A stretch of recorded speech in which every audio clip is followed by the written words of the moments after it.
The International City-County Management Association is the leading organization of local government professionals dedicated to creating and sustaining thriving communities throughout the world. The first time that I began to understand journalism as service was during Hurricane Katrina. And for me, I guess witnessing that as a reporter, such an utter and complete failure to help people who literally needed the most, to me, it made me understand the power and the sense of urgency of serving people, of helping them. For more than 100 years, ICMA has served a number of essential functions for professional local government management executives, and we're highlighting it all. This is ICMA TV. Hello and welcome to ICMA TV. From Columbus, Ohio, I'm your host, Elisa Henry. All this week, we continue to sit down with officials focusing on local economic development and hear from leaders who are reimagining public safety. We know that many communities are out there on the front lines innovating and coming up with creative ideas, and we love to learn from others and hope that this program can be an example for others as well. We're continuing our tour across the country to highlight cities who are at the forefront of tackling these issues, along with climate mitigation and environmental concerns. We want to have the community feel like this is their lake, and we have to have strong stewardship to keep it clean. There's a lot happening and a lot to cover. You can watch it all on the ICMA TV scattered throughout the convention center. You'll also find us under event info on the ICMA app. And remember, you can always catch ICMA TV anytime on the dedicated ICMA TV page on the ICMA website or on our YouTube channel or Twitter feed. Happening today at ICMA, our Leaders Connect General Session featuring keynote speaker Dee Dee Halfhill is happening this morning and this afternoon. Don't miss the workshop presentation, Governing in a Disruptive Environment, Charting a Course in a Stormy Sea.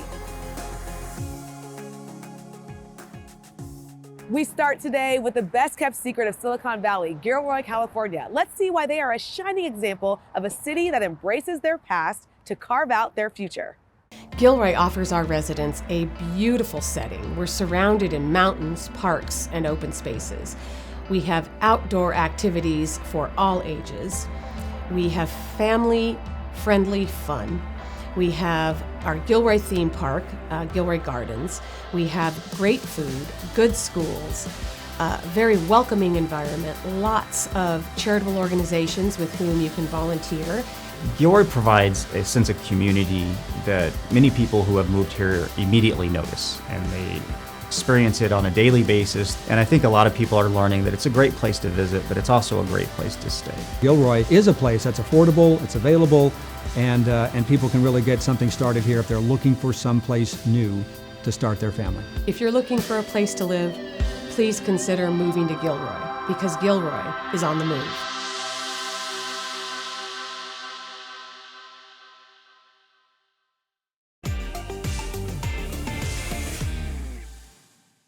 From McMinnville, Oregon, Jeff Towery has served as city manager there for 5 years. Now he is serving as the new president of ICMA. Joining me here today, hi, thanks for being here. Good morning, thanks for having me. I'm happy to be here. Yeah, congratulations. Thank you. The newest president. How does it feel? It's sort of a little weird. I mean, Yeah. I knew it was coming, obviously, but it's really exciting. I love this profession and I love this organization and can't wait to serve. It's so exciting. And in this position, you've been tasked with advancing professional local government. So Yes. do you feel like you've been able to do that? Well, I've been around for a while, so Okay. yes, I've had a 30-year career and lots of engagement in ICMA. I've served on the board as a vice president, and so I think I have a good sense of what the members want and need from ICMA, but looking forward to hearing more as the year goes on as well. Absolutely. And what was the key problem that you want to tackle right from the start? Not so much a problem. We have just launched a new global engagement initiative at ICMA. The I in ICMA is for international, and we do have international programs and international members, but we really want ICMA to become a global organization. And the board just adopted that strategy this year, and we'll be working to implement that over the next couple of years. And so that's one of the big things that we're working on. And you've been a part of ICMA, as you said, for many years. So what do you think is your biggest achievement so far? This is a capstone. This really is a remarkable opportunity. I'm I think the 114th president of ICMA Wow. or something like that over the history of the organization. And the people that I have known who have served as president are just remarkable people, and it feels humbling and kind of daunting to be in that class because I hold them in such high regard. Absolutely. And I know this is the first full conference back since the pandemic began. Yes. So how does it feel to see people coming back and enjoying the sessions? Oh, it's so exciting, and people are just stoked to be here. Columbus is a great city. We're really enjoying the experience so far. The weather's been perfect, and so I think it's going to be a great conference. Really looking forward to the opening session today. And when your reign is over, what do you want your legacy to be? He didn't mess things up too bad. Hopefully I'll have a reputation of somebody who really listened and engaged with the members, and that we were able to move some important projects forward. Well, Jeff Towery, congratulations. New president. Very nice to talk to you today. Thank you so much. It's been an honor. Leadership is at the forefront in Petaluma, California, where city officials are making sure it's the citizens who have a voice in leading the change within their own community. The relationship between businesses, community members, and local government has completely changed my life in really unforeseen ways. I started off as a local business owner owning a co-working space called Work Petaluma, and then got into more climate work, which has transformed into my new job with Cool Petaluma. Collaboration between the city of Petaluma and the local climate groups has been really amazing, especially since 2019 during the goal-setting session. And I have to say that our city manager, Peggy Flynn, has made a huge difference and has really inspired so many people to come out and take action and feel like our voices are being heard and that we're at the table with them and that we're all working towards a common goal. The Petaluma community gets very involved with any issues that they feel strongly about. The fairgrounds future is one of those issues. I was able to work as a member of the Citizens Advisory Panel.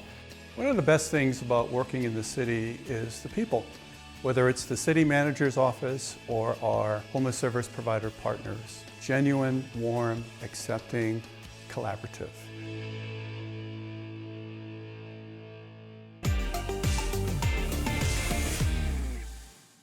Now to the premier shoreline city of Michigan, Muskegon County, a vibrant, affordable, and ethnically diverse city where citizens feel really safe.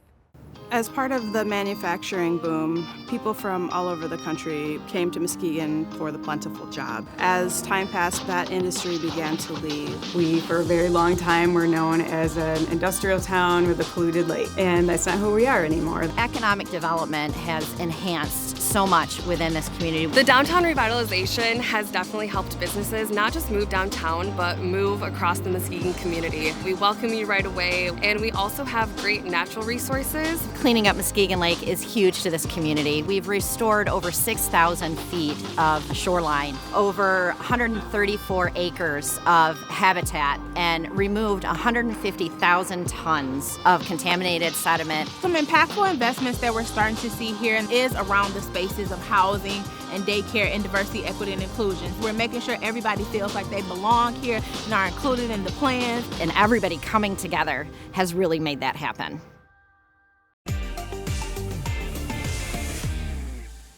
Safety is also a key component to the success of Frederick, Colorado. Often ranking at the top of the list of safest cities in Colorado, the city boasts spectacular views of the Rocky Mountains. It's a growing destination of diverse opportunities that respects its heritage as a mining town. Let's take a trip. In Frederick, we believe in rolling up our sleeves, not just for ourselves, but for each other. We believe in playing outside until the stars flicker on and protecting the hallowed ground of childhood. We believe in a lifelong commitment to actions as good as our intentions. We believe in the power of our voices and the obligation of our hearts to form a strong foundation. We believe we are onto something that's worth all we can give it. Here, the life we dream of is ours to create. I think the future is bright for Frederick. I think we understand our identity and who we are, and we don't want to lose that. The town is really built on the community of people and how everyone almost treats people like family. I see an opportunity to have a seat at the table and to show our worth and our value and our undeniable characteristics of being a lovely community that's welcome to all.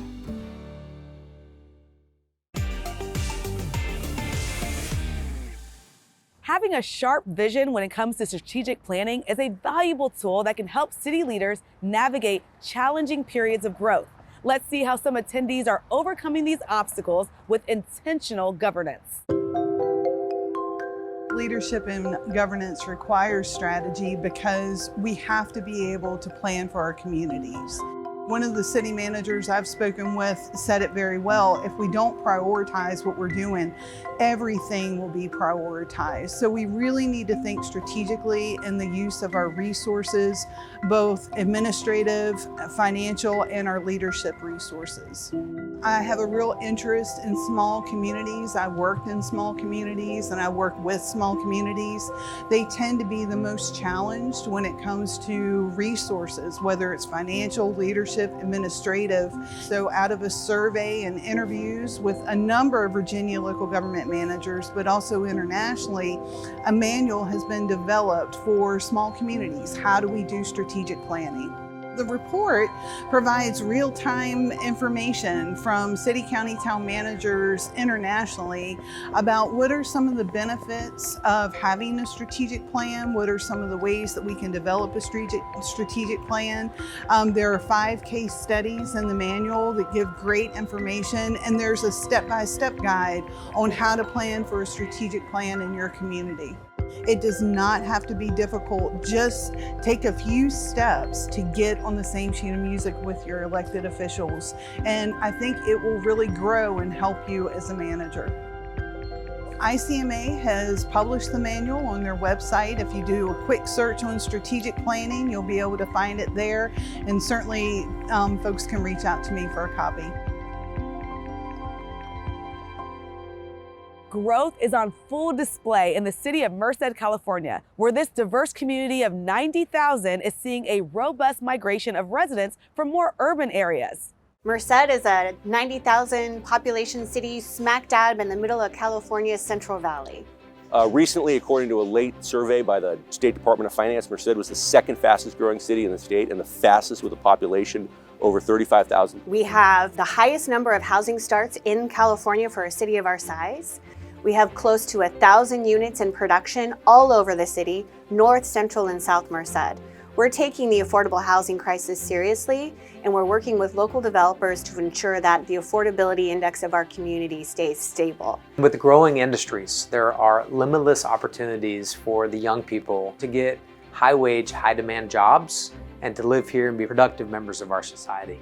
The future of Merced is very exciting. With high-speed rail and the ACE train coming here, it brings the opportunity for over 1,500 new jobs over the next 5 years. It's our time to shine in the valley, and it's our time to be considered that main city for the state of California.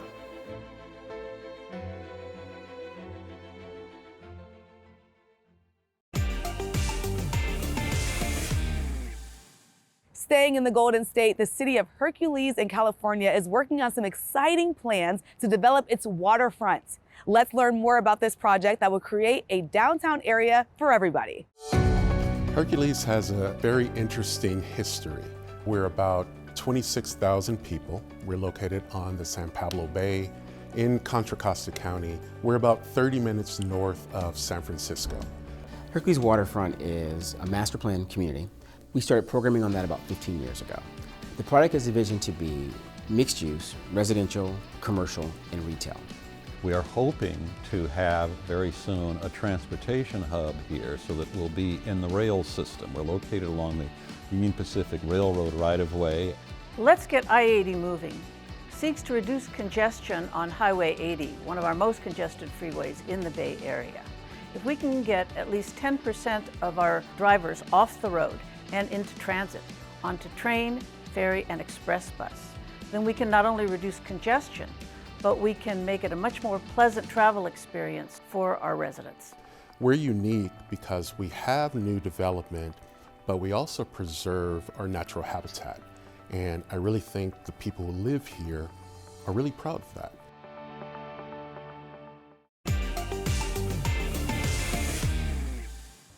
Turning now to a topic that affects us all, climate mitigation and disaster resilience. Joining us from Lake Forest, Illinois, we have the city manager, Jason Wisha, as well as the assistant city manager, Michael Strong. Thanks for being here. Thank you. Thanks for having us. So let's first talk about how has the cost of recycling changed over the last 5 years?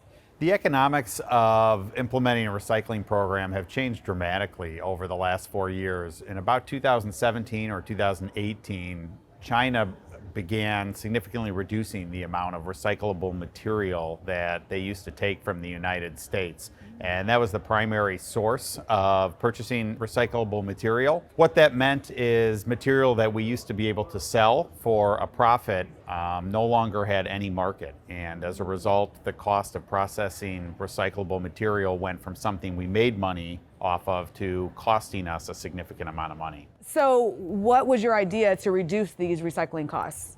What we found was we needed to educate residents about contamination rates, because contamination rates in terms of the quality of recyclables was really what was driving these costs. So as a way to address the increased costs in the recycling market, we thought, well, if we could make our recyclables cleaner, we would actually be paying less, for the processing of those fees. And so the Rethink recycling campaign was sort of brought to fruition in that context. And our goal was to bring the contamination rate from 25% to 10%.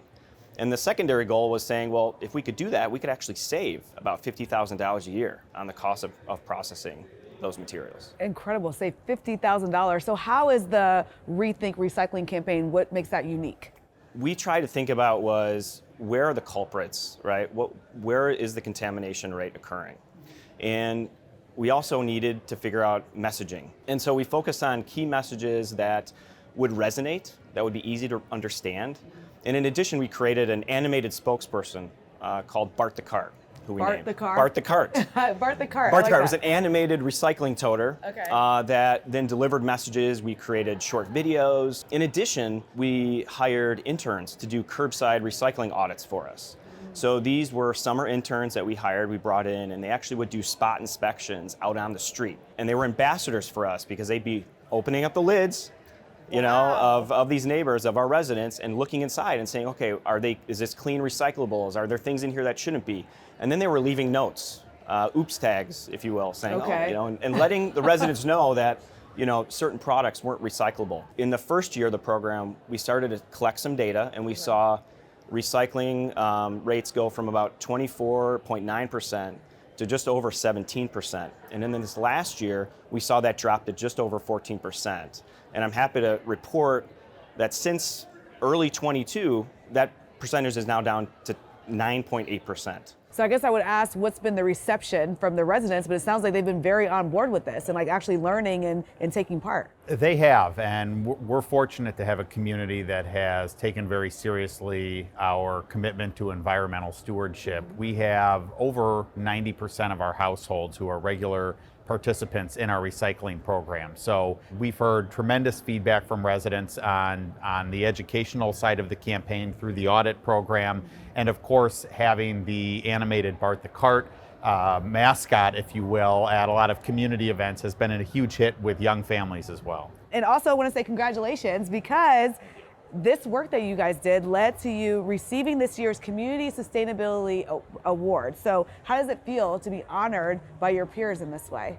Well, it's very humbling. We take a lot of pride in the program and the success that it's had, but we know that many communities are out there on the front lines innovating and coming up with creative ideas, and we love to learn from others and hope that this program could be an example for others as well. Well, Jason Wisha, Michael Strawn, thank you guys both so much for being here with us today. Congratulations on your award. And now I have to look up Bart the Cart and see what I can learn from him and his family. Thank you. Great.